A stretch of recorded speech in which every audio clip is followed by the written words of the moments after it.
Welcome back to 60 Days of Google Tips for Educators. This is tip number 18.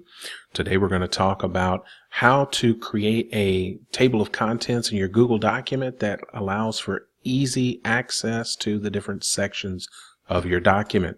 So we'll start with a Google Doc here. I've titled it Table of Contents.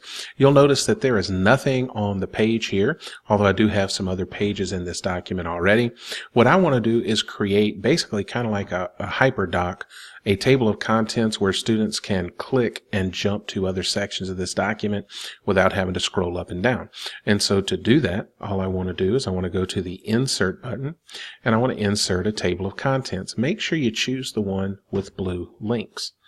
When I choose that, you'll notice there's nothing here. Well, that's because we have to go add some headings for them to show up in our table of contents. But you notice a little refresh button here.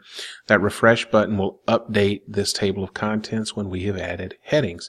So if I make my way down to section 1 here on the first page, you've noticed I've got some art here and I've got a section 1 podcast. So I'm going to select that text on this page. And here on the toolbar where it says normal text, I'm going to change this. I can choose title, subtitle. I'm going to go with heading 1. Now you can format this heading however you want, and if you're going to change it to that format, you can say update the heading to match whatever color scheme you've already picked out. But I'm just going to apply heading 1. So I'm going to click on heading, and you'll notice that the font has changed to a heading font. If I scroll back up to my table of contents here and click on it, and I hit this refresh button, you now see that I have a section, a clickable link to section 1. Now I'm going to scroll back down and I'm going to do the same thing for section 2. And so imagine if I change this to heading 1 as well, come back and refresh my table of contents, and there are my sections. So imagine you have a pretty lengthy document with multiple sections for reading or assignments and activities embedded.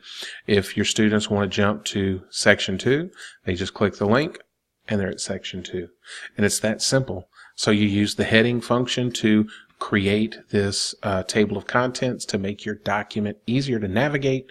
And I hope that is helpful. That was tip 18. We'll see you next time for tip 19. Thanks.